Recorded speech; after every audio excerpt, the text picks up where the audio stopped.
Film कलाकारों से लेकर उद्योगपतियों तक से ठगी कर चुका सुकेश चंद्रशेखर इन दिनों दिल्ली की तिहाड़ जेल में बंद है। वह जेल अधिकारियों और कर्मचारियों को भी करोड़ों की रिश्वत दे चुका है। ठगी और अवैध उगाही के आरोपी सुकेश को किसी दूसरी जेल में भेजने का केंद्र सरकार ने विरोध किया है। सुकेश ने दिल्ली की तिहाड़ जेल में अपनी जान को खतरा बताया था। जवाब में केंद्र ने कहा कि उसने जेल में रहते हुए भी कई लोगों से ठगी की। जेल अधिकारियों की मिलीभगत से वह ऐश करता था। अब हो रही सख्ती के चलते वह जेल ट्रांसफर की मांग कर रहा है।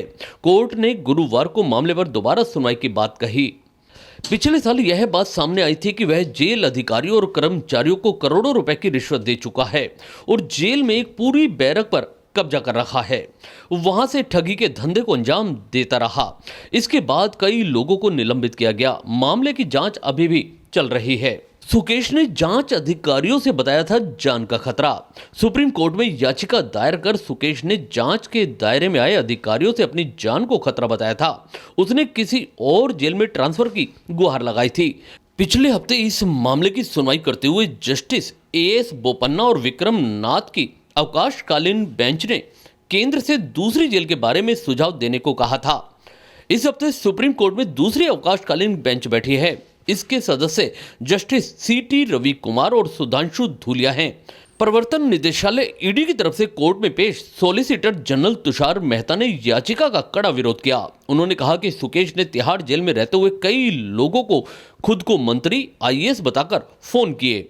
उसने खुद को केंद्र सरकार में सचिव स्तर का अधिकारी बताकर जेल में बंद एक उद्योगपति की पत्नी को फोन किया। मदद करने के नाम पर 215 करोड़ रुपए की ठगी की। उसके ऊपर धोखाधड़ी का मुकदमा चलना चाहिए, ना कि उसे कोई रियायत मिलनी चाहिए। मेहता ने बताया कि सुकेश ने जेल के अधिकारियों की मिली भगत से वहां काफी दिनों तक ऐश करता रहा। जेल में मॉडलों को बुलाया जाता था। अब अधिकारियों का तबादला कर दिया गया है। अब वह वहां की सख्ती से परेशान होकर जेल बदलने की मांग कर रहा है। इस पर जजों ने कहा कि पिछले हफ्ते एक बेंच जेल ट्रांसफर का आदेश दे चुकी है।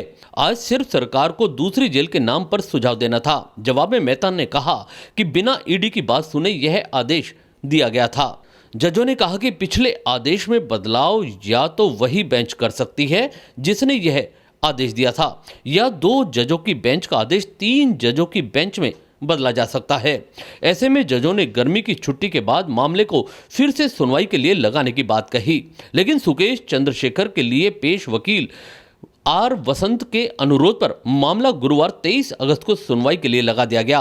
कोर्ट ने कहा कि उस दिन तय किया जाएगा कि सुकेश को दूसरी जेल में भेजा जाए या जुलाई में मामले की सुनवाई हो। Press the bell icon on the YouTube app and never miss another update.